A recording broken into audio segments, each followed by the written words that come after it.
नमस्कार, मैं हूं आशुतोष और आप देख रहे हैं सत्यहिंदी.com। सत्यहिंदी.com के खास कार्यक्रम विशेष एडिशन में आप सबका स्वागत है। आज हम बातचीत करेंगे दरअसल आकार पटेल से। आकार पटेल जो भारत में एमनेस्टी इंटरनेशनल के चीफ हैं, लेकिन उससे बड़ा उनका परिचय वो है कि भारत के जाने माने पत्रकार हैं, कॉलमनिस्ट हैं, स्तंभकार हैं और कई कई बड़े अखबारों में आप इनके कॉलम्स भी पढ़ते हैं। वो इन दिनों खबरों में है। खबरों में होने का कारण यह है कि पिछले दिनों यानी 6 तारीख को जब वो बेंगलोर से अमेरिका जा रहे थे, वहां की किसी यूनिवर्सिटी में उनको लेक्चर देने के लिए बुलाया गया था, तो एयरपोर्ट पर इमिग्रेशन के डिपार्टमेंट ने उनसे कहा कि आप नहीं जा सकते हैं क्योंकि आपके खिलाफ लुकआउट सर्कुलर इशू हुआ है। इसका मतलब यह है कि आपको हम जाने नहीं देंगे। उसके बाद आकार पटेल ने सीबीआई के ऑफिसर से बातचीत करने के बाद जब उनका मामला नहीं सुलटा तो वो वापस लौट आए। वापस लौटने के बाद उन्होंने अदालत में इस पूरे मसले को चुनौती दी है। अदालत का फैसला अभी तक नहीं आया है। उम्मीद करते हैं कि अदालत का फैसला जल्द आ जाएगा। लेकिन एक सवाल यहां खड़ा हुआ है कि आखिर आकार पटेल को क्यों भारत से बाहर नहीं जाने दिया जा रहा है। उन पे कौन से इतने गंभीर आरोप लगे हुए हैं जिसकी वजह से सरकार को, इन्वेस्टिगेटिंग एजेंसीज को ये लगता है कि अगर उनको विदेश जाने की अनुमति दी गई तो शायद वो भाग सकते हैं और वापस नहीं आ सकते। लुकआउट सर्कुलर का मतलब तो मेरी न समझ में कम से कम यही आता है। आकार पटेल, आपका बहुत बहुत स्वागत है हमारे इस खास कार्यक्रम में। जरा हमारे दर्शकों को शुरू में बताएं कि आपके साथ एयरपोर्ट पे क्या हुआ और कैसे हुआ और आपको क्यों रोका गया। मैं जब चेक इन के बाद अपनी बैग एयरलाइन को देकर इमिग्रेशन की ओर गया तो वहां पर जो अफसर साहब थे वो उन्होंने काफी देर तक मेरा पासपोर्ट देखा। एक चिट्ठी पर कुछ वो लिख रहे थे और फिर बाहर निकलकर वो अपने सीनियर की ओर गए और फिर मुझे ये बताया गया कि मेरे खिलाफ एक नोटिस है जो, जैसे कि आपने कहा, एक एलओसी है, लुकआउट सर्कुलर है, जिसके बारे में मुझे नहीं पता था। दरअसल बात यह है कि मेरा पासपोर्ट जो है वो गुजरात के एक कोर्ट में मैंने सरेंडर किया था। मेरे खिलाफ एक भाजपा के एमएलए साहब हैं गुजरात के, जिन्होंने एक 153A का केस दर्ज किया था, जहां पर बेल का एक कंडीशन था कि मुझे अपना पासपोर्ट देना था उन्होंने, और मैंने दिया था। जब मुझे ये आमंत्रण मिला कुछ यूएस यूनिवर्सिटी से कि आप यहाँ पर आकर बात करें, तो मैंने कोर्ट से ये गुजारिश की कि ये पासपोर्ट मुझे आप दे दें। मैं 1.5 महीने तक यूएस रहूंगा। वहां पर जो लेक्चर की सीरीज है वो मैं करूंगा और मैं लौट आऊंगा। मुझे ये नहीं पता था कि कोई दूसरा केस है। तो एमनेस्टी के खिलाफ जो सीबीआई ने एक मामला दर्ज किया था 2 साल पहले, उस सिलसिले में जो है ये लुकआउट नोटिस दिसंबर 31, 2021 को 2 साल रेड के बाद लगाई गई, जो 6 हफ्ते जिसके 6 हफ्ते पहले मेरी जो किताब है price of the Modi years छपी थी। तो मेरा ये मानना है कि शायद इससे ये मसला जुड़ा होगा। आपके कहने का मतलब ये कि आपने किताब लिखी, उस किताब में नरेंद्र मोदी यानी देश के प्रधानमंत्री की आपने आलोचना की है और ये उसका प्रतिफलन है, या ये उसका रिएक्शन है एक तरीके से, ये आप कहना चाह रहे हैं? ऐसा मैं मानता हूं, और मैं कोई कारण नहीं जान पाता कि ऐसा क्यों हुआ कि 2 साल तक जहां सीबीआई और मेरे जो रिलेशंस थे वो ठीक थे। जब भी उन्होंने मुझे बुलाया कि आप दिल्ली आए, बात करें हमसे, हर दफा मैं गया वहां पे, जो चाहा उन्होंने, जो कागजात चाहे मैंने दिए। मैंने ये भी कबूल किया कि जो भी एमनेस्टी की जो 2015 और 2019 के दरमियान जो भी काम थे, वहां पर जो लीडरशिप थी वो मेरी थी। तो मैंने ये कभी मना नहीं किया कि मैं जिम्मेवार नहीं हूं। इसके बावजूद ये मानना उनका कि मैं भाग जाऊंगा कहीं से, ये शायद ठीक नहीं था। अच्छा, जब आप जब बोल रहे थे आगे, तो तब ये खबर आई कि कोर्ट ने ये नतीजा दिया है कि मैं जा सकता हूं अभी। तो सीबीआई को कोर्ट ने ये कहा है कि आप अपना एलओसी जो है उसको वॉश कर दीजिए। चलिए, कम से कम आपको एक रिलीफ तो मिल गई। अब आपके चेहरे की खुशी देखकर मुझे लग रहा है कि you should be happy and you are very happy on that. लेकिन ये अदालत ने कि कोई टिप्पणी की है इस पूरे मसले पर, आपके इस मामले में? मैंने ऑर्डर को नहीं पढ़ा, लेकिन आशुतोष जी, मैंने ये भी मांगा है कि जो सीबीआई का अफसर है जिसने मेरे खिलाफ ये किया है, जिसने नोटिस लगाई है, उसको ये 3.5 लाख रुपए देने होंगे मुझे अपनी तनख्वाह से, क्योंकि ये जो मेरे टिकट के पैसे हैं वो गए अभी।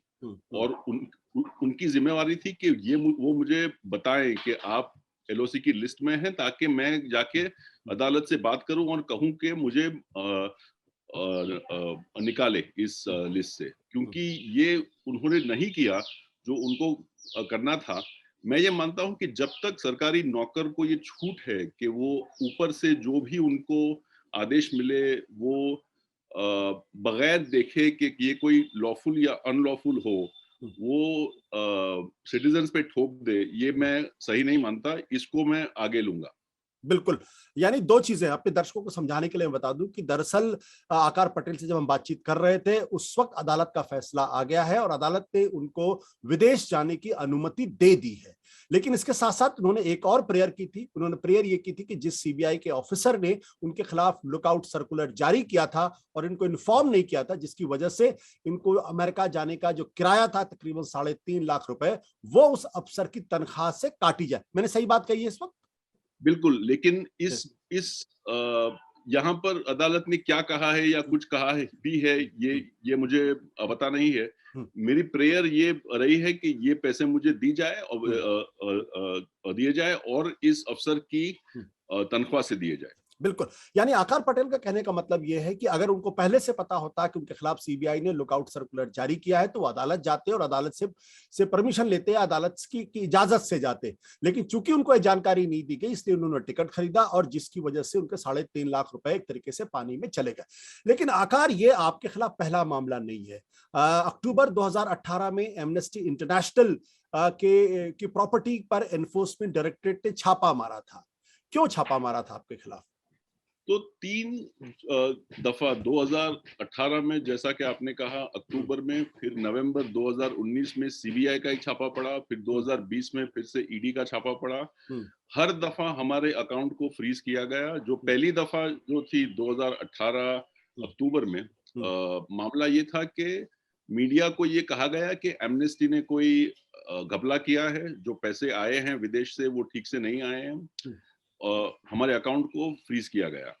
मैं तब भारत में नहीं था। लौटकर मैंने जब हाई कोर्ट को मूव किया, हाई कोर्ट ने कुछ ही दिनों में ये फैसला दिया कि जो सरकार की जो एक्शन थी वो गैर संवैधानिक थी और ड्यू प्रोसेस उन्होंने फॉलो नहीं किया था और फिर अकाउंट को खोल दिया गया था।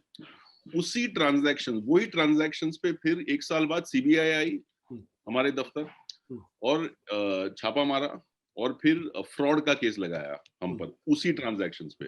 और उसी ट्रांजैक्शंस पे 1 और साल बाद ईडी ने उस मामले में पीएमएलए के तहत, मनी लॉन्ड्रिंग के तहत, फिर से अकाउंट को फ्रीज कहा। यहाँ पर मैं एक बात आपको बताऊं, मेरे पास कोर्ट का एक ऐसा ऑर्डर है आशुतोष जी, जो कहता है कि मेरे पास एक अकाउंट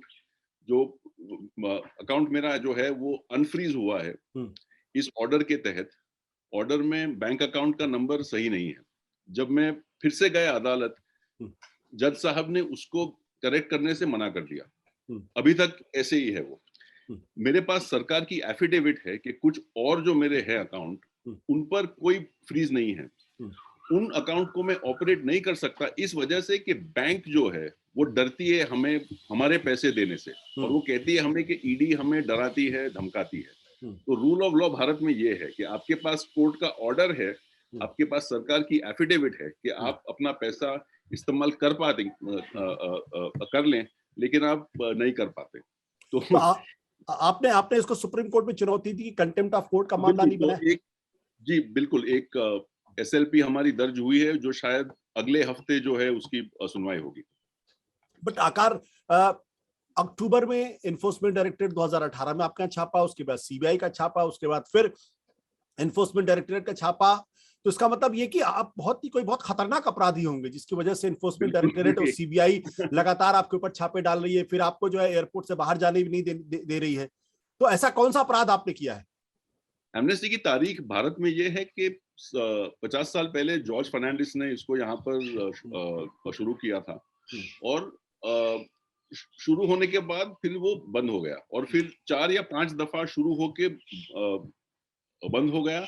अलग अलग लोग इकट्ठा हुए हर बार और उसे शुरू किया, और ये कोशिश की कि पैसा इसको चलाने के लिए कहाँ से लाया जाए। सरकार को एमनेस्टी के, और ये सिर्फ भाजपा की बात नहीं है, ज्यादातर जो कार्रवाई हुई है एमनेस्टी पर इन 50 सालों में, वो कांग्रेस के शासन के दरमियान हुई है। मुश्किल ये है कि आप उन चीजों पर काम नहीं कर सकते मानवाधिकार पर जो सरकार को ऐसा लगे कि ये चीजें लोगों को जाननी नहीं चाहिए, जैसा कि कश्मीर।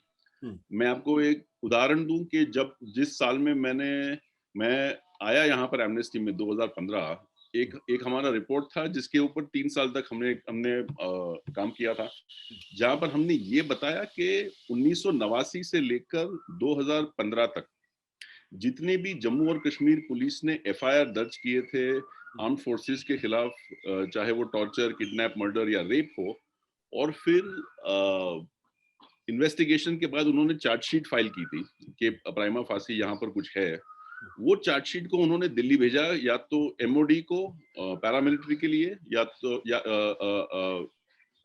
एमएचए को पैरामिलिट्री के लिए, या तो एमओडी को आर्मी के लिए, कि आप आफ्सपा के सेक्शन 7 को हटाएं और ये जो लोग हैं उनके खिलाफ भारत के कोई कोर्ट में भारत के जज के सामने पेश किया जाए। 1989 से लेकर 2015 तक, और मेरा ये मानना है आज तक एक भी बार भारत की सरकार ने, एमओडी एमएचए ने एक भी अफसर को पेश नहीं किया। उन्होंने जवाब भी नहीं दिया जम्मू और कश्मीर की सरकार को कि आपकी जो चार्जशीट है उस पर क्या काम होने वाला है। और यही बात राज्यसभा को जनवरी 1, 2018 में बताई गई कि एक सांसद का जो प्रश्न था कि भाई कितने केस में आपने कार्रवाई की है, सरकार ने ये कहा एक भी बार नहीं। तो ऐसे सवाल और ऐसे जवाब भारत की सरकार, चाहे वो कांग्रेस हो चाहे वो बीजेपी हो, नहीं चाहती कि कोई पूछे, और उसका जवाब वो नहीं चाहती कि वो दे। तो इतने खतरनाक संगठन के लिए आप काम क्यों करते हैं फिर? नहीं, यही है, हम ऐसे एक काल में जी रहे हैं आशुतोष जी, मैं और आप और हम सब, कि जहां पर हम लोग जो हैं, जिन्होंने देखा है कि 92 के बाद क्या हुआ है भारत में, कि एक देश अपने आप को खा रहा है, हम साइड पे नहीं बैठ सकते, हम नहीं कर सकते जो बाकी के पत्रकार कर रहे हैं। हमको ये करना है जो हमें पत्रकारिता कहती है कि आप करें, कि आप पूछें सवाल और आप ढूंढे जवाब। बट आखिर एक जो चाहे वो मनमोहन सिंह की सरकार हो या फिर अटल बिहारी वाजपेयी की सरकार हो या फिर मोदी जी की सरकार हो, इन सब लोगों के अंदर एक भावना जरूर है कि एमनेस्टी इंटरनेशनल एक विदेशी संगठन है और विदेशी फंड को लेकर ये देश को डिस्टेबलाइज करने की कोशिश करते हैं, या फिर उनके इशारे पे यहाँ पे अस्थिरता फैलाने की कोशिश करते हैं, देश विरोधी काम करते हैं। ये आरोप एमनेस्टी इंटरनेशनल के ऊपर लगता रहा है, इस पर कितनी सच्चाई है? नहीं, साबित कर दें, वो लोग यहीं पर है, हम लोग मैं जाऊंगा यूएस, जाने देंगे तो, पर मैं लौटूंगा, जितने भी केसेस हैं हमारे खिलाफ लड़ेंगे हम लोग। आपको ये लगता है कि हम देशद्रोही हैं, साबित करें आप। मेरा ये मानना है, ये प्लीज प्लीज प्लीज मेरा ये मानना है कि देश प्रेमी लोग सच्चे वही हैं जो अपने देश की जो उन बातों पर आवाज उठाएं जो देश को बेहतर बनाएं, ना कि सिर्फ हमेशा झंडा उठाकर नारेबाजी करें। अगर मेरा देश कुछ ऐसे काम, कुछ ऐसी करतूत कर रहा है कश्मीर में या छत्तीसगढ़ में, जो मैं मानता हूं कि संविधान के खिलाफ है, जो मानवता के खिलाफ है, तो मैं बोलूंगा उसके बारे में। और अगर कोई गालियां दे मुझे कि तुम देशद्रोही हो, तुम इंटरनेशनल हो, ये ठीक है, ये हक है उनका। तो आपको लगता है कि कश्मीर में आपका संगठन कोई ऐसा काम नहीं कर रहा है, या छत्तीसगढ़ में कोई ऐसा काम नहीं कर रहा है जहां नक्सलवादी आंदोलन चल रहा है, या नक्सली जो है वो देश के खिलाफ काम कर रहे हैं, जिससे देश कमजोर हो? आपको लगता है उनकी आवाज उठानी चाहिए? नहीं, छत्तीसगढ़ में जो काम है हमारा, वो ये कहता है कि सरकार के जो कानून है, जो आदिवासियों के बचाव के लिए है, जैसा कि पेशा है वगैरह वगैरह, वो अप्लाई नहीं किए जाते। हम लोग ने आदिवासियों जिनकी जमीनें छीनी गई कोयला कंपनियों से, और जो केस रजिस्ट्री करने जाते हैं पुलिस स्टेशन, पुलिस उनकी सुनती नहीं है, हम उनके साथ खड़े हैं। ये है वहां पर, ना कि नक्सलवाद। कश्मीर में ये बात सही है कि जो वायलेंस है वहां पर, दोनों स्टेट और नॉन स्टेट एक्टर्स जिसे हम टेररिस्ट कहते हैं, उस पे हमने काफी काम किया है। छत्तीसगढ़ में अलग है। बिल्कुल। बट आपके ऊपर जब अक्टूबर 2018 में जब छापा पड़ा तो आरोप ये लगा कि आपने एफसीआरए रूल का वायलेशन किया है। आपने वायलेशन किया था? बिल्कुल नहीं, साबित करते हैं। 4 साल होने को आए हैं। आप या तो चार्जशीट फाइल करें या हमें कोर्ट में लेके जाएं। बैठे हैं हम यहाँ पर, जितने भी लोग हैं एमनेस्टी में, आप देखें उन्हें नाम कौन है वो जो लोग एमनेस्टी से जुड़े हैं, या तो ट्रस्टीज हों या डायरेक्टर्स हों या काम किया हो जिन्होंने, देखें आप उनके नाम और पूछे उनसे कि आप ये बट आपको ये शक क्यों होता है कि देश की जो इंटेलिजेंस जो एजेंसीज हैं, चाहे वो एनफोर्समेंट डायरेक्टोरेट हो, चाहे वो सीबीआई हो, चाहे वो इनकम टैक्स हो, वो आपको टारगेट करेगी, वो आपको टारगेट करेगी? क्या ये एजेंसीज ऑटोनोमस नहीं है? क्या एजेंसी सिर्फ सरकार के इशारे पे ही काम करती है? नहीं, एक लेखक के तहत मैं कह सकता हूँ कि ये ऑटोनोमस नहीं है, लेकिन मैं ये मानने को तैयार हूँ कि वो खुद मानते हैं कि वो जो काम कर रहे हैं वो सही है। ठीक है, साबित करें आप क्या कर रहे हैं? आप जो एजेंसीज के पास स्वीपिंग पावर्स हैं, क्या आप आके अब मेरे अकाउंट्स फ्रीज कर दें, मुझे काम ना करने दें? ना तो आप मुझे कोर्ट लेके नहीं जा रहे हैं, आप सिर्फ ये कह रहे हैं कि कल से आपका काम बंद, आपका जो पैसा है वो हम आपको नहीं देंगे, हम आपको और जो पैसा आप लाएंगे कहीं से वो आपको नहीं मिलेगा, आपको सिर्फ काम नहीं करना है। ये मैं मानने को तैयार नहीं हूँ। आपको अगर ये लगता है कि कानूनी तौर पर मैं जो कर रहा हूँ वो ठीक नहीं है, अब मुझे लेके जाए अदालत। मैं बिल्कुल ही खुश हूँ जज के सामने खड़ा होकर कहने के लिए कि मैंने क्या किया है। मैं तैयार हूँ जेल जाने के लिए। मैं ये इस बात पर मैं तैयार नहीं हूं कि आप 4 साल तक मेरे अकाउंट फ्रीज रखें और मुझे कोर्ट में लेके ना जाए। अब मुझे ये मौका ना दे कि मैं कह सकूं किसी से, कोई जज से, कि मैंने कुछ भी गलत नहीं किया।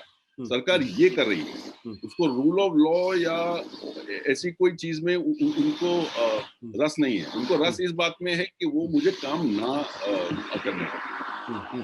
तो ये आकार पटेल के ऊपर हमला है या आकार पटेल एमनेस्टी इंटरनेशनल से जुड़े हुए इसलिए हमला है?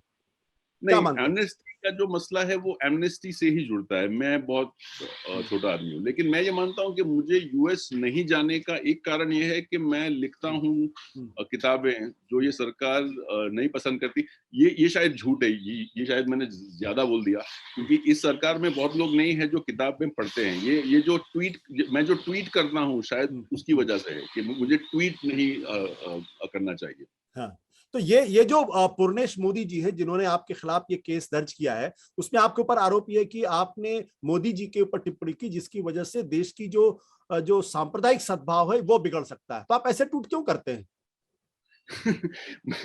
मैं एक लेखक हूं। मैंने अपने रीडर्स से ये कहा कि 1999 से पहले जो घांची जात है गुजरात की, वो 2 हिस्सों में बटी है। एक जो मोदी जी की जात है, बिल्कुल, एक मुसलमान घांची है और एक हिंदू घांची है। ये वही लोग हैं जिन पर आरोप लगा था गोधरा में कि उन्होंने आग लगाई थी ट्रेन को। उनको सरकार ने ओबीसी लिस्ट में शामिल किया था। और एक आईएएस के अफसर थे पीएस कृष्णन नाम के, अब वो नहीं रहे। उन्होंने 1998 में एक चिट्ठी लिखी सरकार को कि उन्होंने जो एथनोग्राफी है कि ये लोग कहाँ से आए हैं, हिंदू घांचियों के लिए उन्होंने वो एथनोग्राफी खींची और ये साबित किया कि ये दोनों कौमें एक ही हैं। अच्छा। और हिंदू घांचियों को भी ओबीसी का दर्जा दिया जाए जो वाजपेयी सरकार ने 1999 में दिया। जिस साल में मोदी जी की जो कौम है वो ओबीसी स्टेटस में आ गई। मैंने ये ट्वीट किया। इस ट्वीट पर ये महोदय ने उनको ये लगा कि मैं कह रहा हूं कि जो हिंदू घांची और मुस्लिम घांची है वो एक ही कौम है, जो सत्य है, जो सरकार कह रही है, जिसके मानने पर सरकार ने जो हिंदुओं हैं उनको ओबीसी स्टेटस का दर्जा दिया। लेकिन कुछ वजह से उनको ये लगा कि ये एक कम्युनल चीज है या तो एक डेफेमेटरी चीज है, और उसकी बुनियाद पर उन्होंने ये केस दर्ज किया जो बिल्कुल ही फजूल है। मैं नहीं मानता कि कोई भी अदालत इसे मानेगी। इसका मतलब यह है कि जो बात आपने कही वो रिसर्च के आधार पे कही है और वो किताबों में उपलब्ध है। ना सिर्फ किताबों पे सरकारी डॉक्यूमेंट पे सरकार ये कह रही है, मैं नहीं कह रहा, ये सरकार कह रही है 1999 में सरकार ने ये माना और ये एक्शन ली कि इन लोगों को भी ओबीसी का दर्जा दिया जाए। तो आपने अदालत के सामने अपना केस रखा तो अदालत ने आपका पासपोर्ट जब्त कर लिया। देखिए आज के दौर में मुश्किल है ये चीज कि आपको या तो बेल मिले और जो भी कंडीशंस पर आपको बेल मिले वो कंडीशंस को आपको लेना चाहिए, और मैंने ले ली।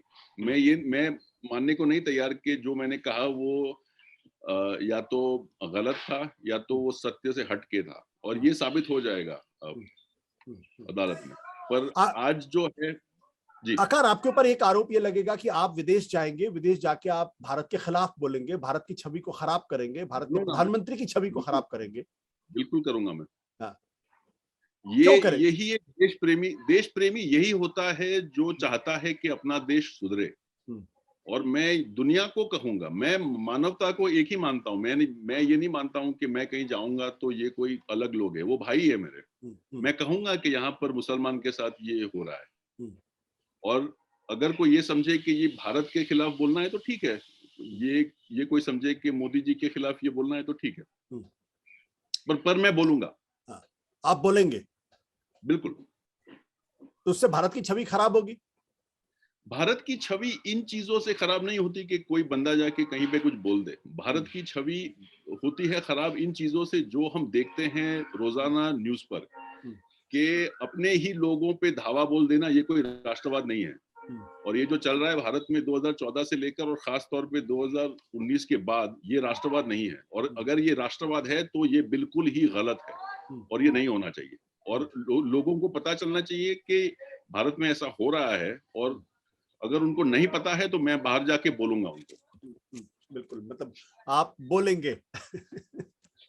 ये पत्रकार का काम ही ये है। वो ये नहीं देखती कि मेरी रीडर कौन है, वो ये देखेगी कि मेरी आंखों के सामने क्या है और वो लिखेगी। वो यही काम है मेरा, यही काम है आपका, और यही काम हम करते रहेंगे। अब चूंकि आपको अदालत से परमिशन मिल गई तो आप कॉन्फिडेंट हैं कि अब आपको विदेश जाने दिया जाएगा? कोई नया केस नहीं आ जाएगा? कोई नया? ये एक ही केस है आशुतोष जी, और भी शायद आएंगे, ठीक है। पर ये देखें, अब जब 52 साल हो जाए आपके, तो कोई ज्यादा कोई फ्यूचर है नहीं आगे। और देश जो है वो ऐसे एक संकट में है जहां पर बहुत ज्यादा लोगों को अपना हाथ ऊपर करके खड़ा होना है, जो आज नहीं हो रहा। और ये मैं मानता हूं कि हम इस संकट से नहीं निकल पाएंगे, जितना भी काम आप करें, कोई और करें। मैं नहीं मानता कि जहां ये जा रहा है ये अच्छे लोगों की मदद से रुकेगा। ये जहां पर जाना है वहां पर जाएगा ही।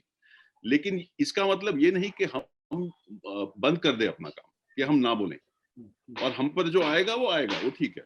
पर लेकिन आप इतने पेसिमिस्ट क्यों लग रहे हैं? बिल्कुल नहीं हूं मैं। मेरा ये मानना है कि 10 या 15 साल बाद अच्छा ही होगा।